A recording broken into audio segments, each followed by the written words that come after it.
Neada Muçaj reagon për herë të parë pas largimit nga Wake Up. Pas largimit papritur nga emisioni i mëngjesit, Neada Muçaj ka thyer heshtjen me një reagim në rrjetet sociale. Moderatorja ka publikuar një foto ku shfaqet me një buqet lulesh dhe një kartolinë të bardhë ardhur nga një dërgues anonim.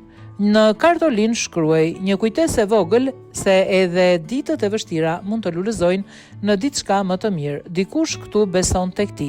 Ky mesazh i ndjer duket se ka prekur Neadën, e cila ka zgjedhur ta ndajë me ndjekësit duke e shoqëruar postimin me fjalët e saj: kushdo qofsh, faleminderit.